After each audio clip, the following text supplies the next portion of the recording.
Special sports চ্যানেলে আপনাদেরকে আরেকবার স্বাগত জানাই। আশা করছি আপনারা ভালো আছেন, সুস্থ আছেন।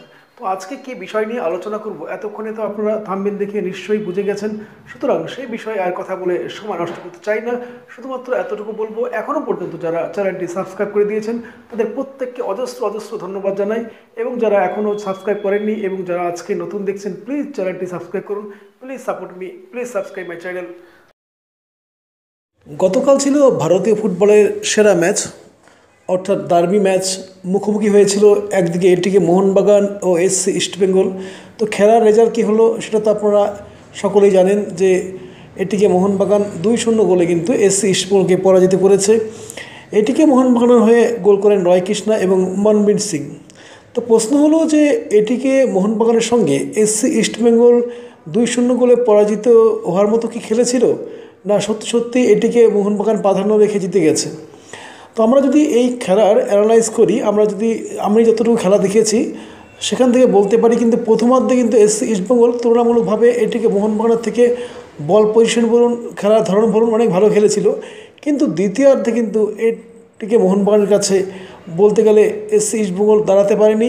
বিশেষ করে লোপেজ হাবা যে কত বড় কোচ সেটা কিন্তু তার বোঝা যায় বিরতির পর, যখন তিনি পরিবর্তন করে মনবীর সিংকে নামান। তিনি একটা দুর্দান্ত চাল দিয়ে এসসি ইস্টবেঙ্গলকে পরাজিত করেন। বিশেষ করে তিনি বুঝতে পেরেছিলেন যে এসসি ইস্টবেঙ্গলের ডিফেন্সে কিন্তু ফাঁকফোকর রয়েছে এবং সেটাকে তিনি দারুণভাবে কাজে লাগালেন। তিনি কিন্তু স্ট্রাইকারকে উঠিয়ে মানে ডেভিড উইলিয়ামসকে উঠিয়ে কিন্তু তিনি মনবীর সিংকে নামালেন। অর্থাৎ বিদেশি স্ট্রাইকারকে উঠিয়ে ভারতীয় স্ট্রাইকার, অর্থাৎ ভারতীয় ফুটবলারদের উপর কত বড় তার যে একটা বিশ্বাস ছিল সেটা কিন্তু বোঝা যায় যখন তিনি মনবীর সিংকে মাঠে নামান ডেভিড উইলিয়ামসকে উঠিয়ে নিয়ে। এবং মনবীর সিং মাঠে নেমেই কিন্তু তিনি দুরন্ত একটি গোল উপহার দেন এটিকে মোহনবাগানকে। আমরা যদি খেলার দিকে তাকাই তাহলে দেখা যাবে এসসি ইস্টবেঙ্গলের যে 5 জন বিদেশির উপর এসসি ইস্টবেঙ্গল নির্ভরশীল বলে মনে করা হয়েছিল, সেখানে অ্যান্টনি পিলকিংটন ছাড়া কাউকে কিন্তু খুব একটা নজরে পড়েনি। অ্যান্টনি পিলকিংটন এবং ডিফেন্সে ড্যানি ফক্স, এই 2 ফুটবলার কিন্তু বারে বারে চোখে পড়েছে। বিশেষ করে আমরা যেটা ভেবেছিলাম যে মাঘমাগ হয়তো ভালো ফুটবল উপহার দেবেন, কিন্তু মাঘমার খেলা কিন্তু মন ভরেনি সমর্থকদের। বিশেষ করে যারা এসসি ইস্টবেঙ্গলের সমর্থক তারা কিন্তু মাঘমার খেলা দেখে কিন্তু মন ভরেনি। প্রথম দিন বলে হয়তো জড়তা ছিল, বা এখনও বিশেষ করে রয় ফাউলারকে দোষ দিচ্ছি না, কেননা তিনি সব এসেছেন মাত্র 2.5 সপ্তাহের মতো অনুশীলনের সুযোগ পেয়েছেন। তো অল্প সময়ের মধ্যে দল গুছিয়ে নিয়েছেন, কিন্তু দল যে এখনও খেলার জায়গায় আসেনি বা দল যে এখনও পুরোপুরি তৈরি নয় সেটা কিন্তু গতকালের ম্যাচে প্রমাণিত হয়েছে। বিশেষ করে ডিফেন্সে স্কট নেভিলের ব্যর্থতায় কিন্তু রয় কৃষ্ণা গোল করে যান।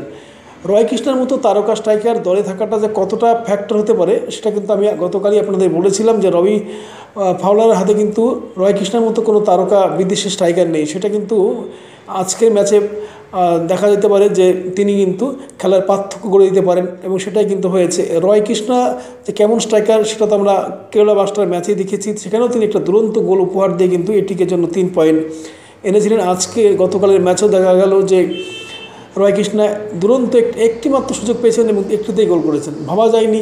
এক্ষেত্রে কিন্তু স্কট নেভিলকে দোষ দিতে হবে, কেন স্কট নেভিল তার কাছে থেকেও তিনি কিন্তু কোনোভাবেই তার পা বাড়াননি বা কোনোভাবে কিন্তু ডিবলে আসেননি, এবং ফলে তার পায়ের ফাঁকা দিয়ে কিন্তু গোল করে যান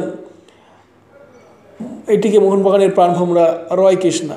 তো কিন্তু পুরো ম্যাচ যদি আমরা দেখি তাহলে কিন্তু দেখা যাবে বল পজিশনে কিন্তু বেশি সময় ম্যাচের বেশিরভাগ সময় কিন্তু এগিয়ে ছিল এসসি ইস্টবেঙ্গলের ফুটবলাররা। কিন্তু আসল যেটা কাজ, অর্থাৎ পেনিটিভ জোনে গিয়ে যে গতিতে ফুটবল খেলা দরকার সেটা কিন্তু তারা করতে পারেনি। যে গতিতে আক্রমণ উঠলে গোল হতে পারে সেই গতি কিন্তু এসসি ইস্টবেঙ্গলের দলের মধ্যে অভাব ছিল। আমি জানি না কেন এরকম হলো, কেননা তারা রবি ফাউলারের কিছু স্ট্র্যাটেজি নিয়ে কিন্তু আমার বেশ আপত্তি রয়েছে। আমি জানি না, তিনি নিশ্চয়ই কিংবদন্তি ফুটবলার, তিনি বলতে গেলে বিশ্বের অন্যতম সেরা ফুটবলার ছিলেন। তিনি স্ট্রাইকার যে দলের জন্য কতটা প্রয়োজন তিনি এখনও উপলব্ধি করতে পারলেন না। যখন দেখা গেল যে বলবন্ত সিংকে তিনি সারাক্ষণ মাঠে রাখলেন এবং শেষে থেকে যখন তুললেন প্রায় 30 মিনিট বাকি ছিল, সেই সময় তিনি কিন্তু বলবন্ত সিংকে তুলে একজন জেজের মতো স্ট্রাইকারকে নামাতে পারতেন, তিনি কিন্তু তা করলেন না। তিনি মোহাম্মদ রফিককে নামালেন। মোহাম্মদ রফিক মাঝমাঠের ফুটবলার, তার পক্ষে যতই হোক তিনি কিন্তু স্ট্রাইকারে কাজ করতে পারবেন না। সেই মুহূর্তে এসসি ইস্টবেঙ্গল 1 গোলে পিছিয়ে ছিল, সেই সময় যদি তিনি যে লালপেগলোয়াকে নামাতেন হয়তো ম্যাচে ফল অনুকূল হতেও পারতো, সেটা পরে ব্যাপার কী হতো না হতো। কিন্তু কেন তিনি স্ট্রাইকার নামালেন না, কেন তিনি আক্রমণে গেলেন না, সেটা কিন্তু সত্যি বিস্ময়কর আমার কাছে মনে হয়েছে। কেননা তিনি একজন নিজে স্ট্রাইকার ছিলেন, স্ট্রাইকারদের কী যে কতটা যে গুরুত্ব রয়েছে ফুটবলে সেটা কিন্তু তিনি নিজে ভালো করে জানেন। তা সত্ত্বেও তিনি এখনও পর্যন্ত ভালো মানের স্ট্রাইকারকে আনেননি। যদিও আমরা জানি যে একজন ভালো মানের স্ট্রাইকারের সঙ্গে কথা চলছে গার্নারের সঙ্গে, তো সেই গার্নার আসবে কি না সেটা তো পরেই আমরা জানতে পারবো। যে আমরা যা জেনেছি যে গতকাল কিন্তু ম্যাচে স্ট্রাইকারদের অভাব কিন্তু বারে বারে টের পাওয়া গেছে এসসি ইস্টবেঙ্গলের খেলায়।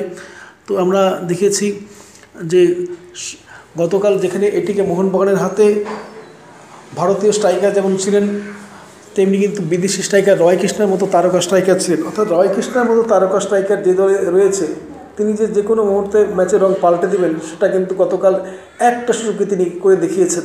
অর্থাৎ স্ট্রাইকার না নিয়ে এসসি ইস্টবেঙ্গল যে ভুল করেছে সেটা কিন্তু বলার অপেক্ষা রাখে না। একজন স্ট্রাইকার যে দলের অত্যন্ত প্রয়োজন এবং একজন পজিটিভ স্ট্রাইকার যে খুবই প্রয়োজন, সেটা কিন্তু রবি ফাউলার কবে বুঝবেন জানি না। এতদিনে কিন্তু অবশ্যই একজন ভালো মানের স্ট্রাইকার আনা উচিত ছিল, তাহলে হয়তো ডার্বি ম্যাচের এই রেজাল্টটা হয়তো দেখতে হতো না। ভালো খেলেও কিন্তু এসসি ইস্টবেঙ্গল পরাজিত হলো।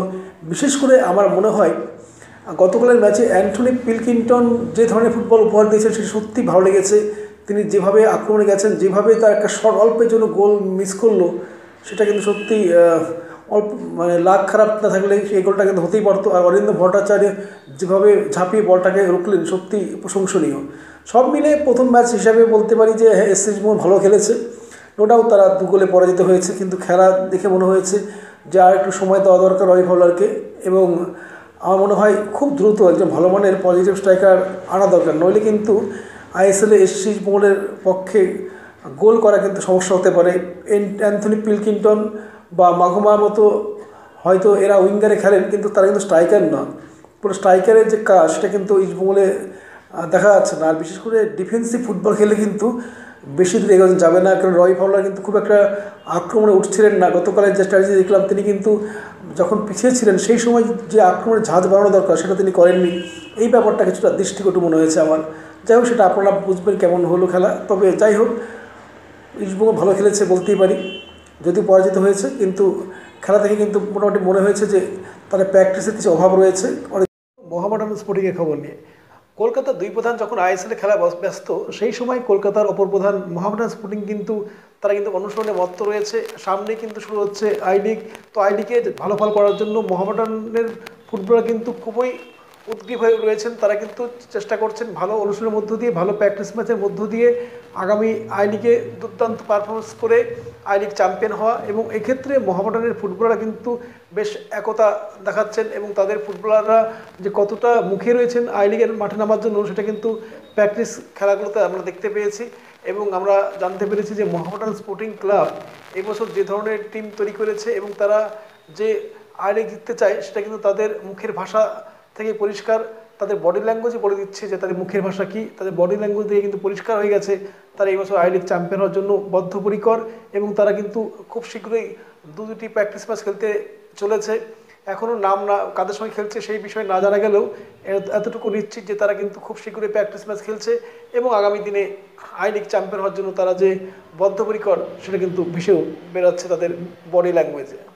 আজকের স্পোর্টস আপডেট তো ভিডিওটি এখানে রাখছি। আশা করছি আপনাদের সকলে ভালো লেগেছে। যদি ভালো লেগে থাকে তাহলে অবশ্যই ভিডিওটি লাইক করো, শেয়ার করো এবং চ্যানেলটি কিন্তু সাবস্ক্রাইব করতে ভুলো না। তোমাদের সাবস্ক্রাইবের মধ্য দিয়ে চ্যানেলটির শ্রীবৃদ্ধি ঘটুক। তোমাদের সাপোর্টটা কিন্তু খুবই দরকার চ্যানেলটি গ্রোয়ের জন্য। তো তোমরা ভালো থেকো, সুস্থ থেকো, ভগবান যেন তোমাদের সকলকে ভালো রাখে। নমস্কার।